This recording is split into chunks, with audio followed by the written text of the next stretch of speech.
गुप्त नवरात्रि के चौथे दिन मां भुवनेश्वरी की पूजा अर्चना की जाती है। मां भुवनेश्वरी को संसार भर के यश और ऐश्वर्य की देवी माना जाता है। भुवनेश्वरी आदि शक्ति का पंचम स्वरूप है। इसी रूप में मां ने त्रिदेवों को दर्शन दिए थे। मां भुवनेश्वरी को 10 महाविद्याओं में चौथा स्थान प्राप्त है।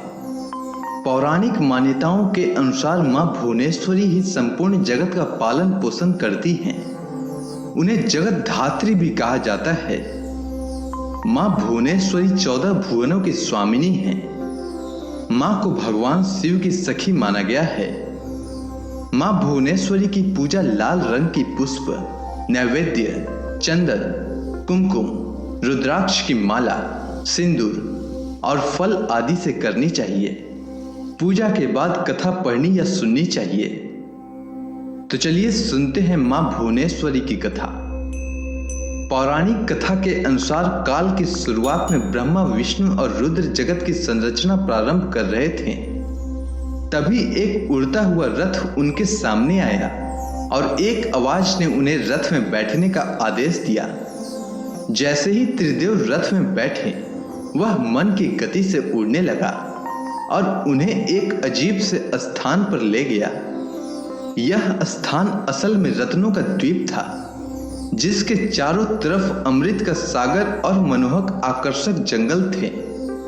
जैसे ही त्रिदेव रथ के बाहर उतरे, वह स्त्री रूप में बदल गए। उन्होंने उस द्वीप का अच्छी तरह मुआयना किया।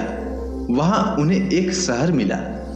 उस शहर की चारों तरफ सुरक्षा की 9 परतें थीं और इस शहर की सुरक्षा उग्र स्वभाव के भैरव, क्षेत्रपाल, मातृका और दिक्पाल कर रहे थे।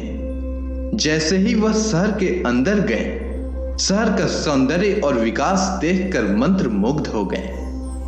आखिरकार वे शहर के अंदर स्थित मुख्य राजमहल में पहुंचे, जिसका नाम चिंतामणि गृह था।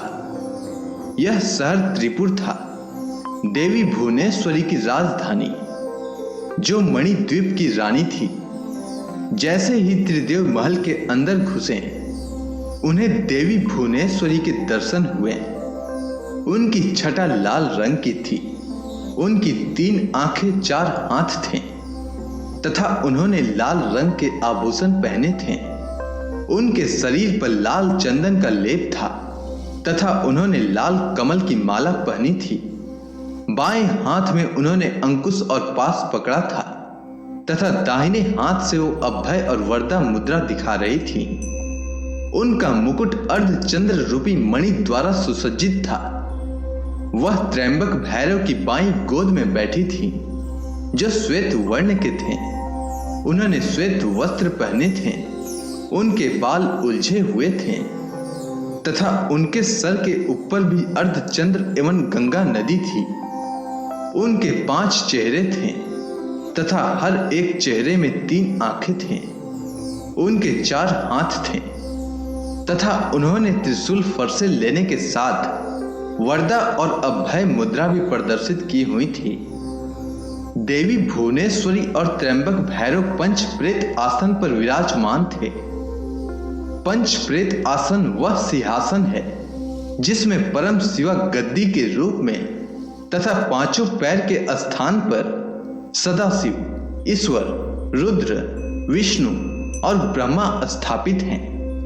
इन सब की सेवा में अनेक योगिनियां थीं। इनमें से कुछ पंखा डोल रही थी, कुछ कपूर डाल रही थी, कुछ घी, शहद और नारियल पानी समर्पित कर रही थीं। कुछ माता के बाल का श्रृंगार करने के लिए तैयार थीं। कुछ देवी के मनोरंजन के लिए नृत्य तथा गायन में लिप्त थी। त्रिदेव ने वहां असंख्य ब्रह्मांड देखे। हर ब्रह्मांड में उनकी तरह ही त्रिदेव थे और यह सब उन्होंने माता भुवनेश्वरी के पैरों के नाखून में ही देख लिया। कुछ ब्रह्मांड ब्रह्मा द्वारा बनाए जा रहे थे, कुछ विष्णु द्वारा पाले जा रहे थे तथा कुछ रुद्र द्वारा संहारित किए जा रहे थे। त्रैंबक की इच्छा शक्ति द्वारा उत्पन्न भुवनेश्वरी ने त्रैंबक के 3 स्वरूप बनाए, ब्रह्मा, विष्णु और रुद्र। इस तरह त्रिदेव त्र्यंबक के ही 3 रूप हैं। तत्पश्चात देवी भुवनेश्वरी ने अपनी शक्तियां त्रिदेव को प्रदान की।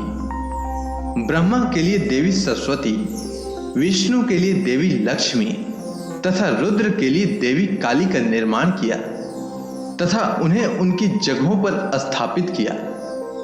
ब्रह्मा और सरस्वती ने मिलकर एक ब्रह्मांड रूपी अंडा बनाया। रुद्र और काली ने इसे तोड़ा, जिससे पंच तत्व स्वरूप में आए। इसके बाद पंच तत्व का उपयोग कर ब्रह्मा और सरस्वती ने संपूर्ण ब्रह्मांड की रचना की तथा विष्णु और लक्ष्मी ने इसके पालन पोषण का हर कार्य किया। अंत में रुद्र और काली ब्रह्मांड की समाप्ति की, ताकि सरस्वती और ब्रह्मा पुनर्रचना शुरू कर सकें। अगर आपको यह कथा अच्छी लगी हो तो कमेंट सेक्शन में जय माता दी लिखना न भूलें। धन्यवाद।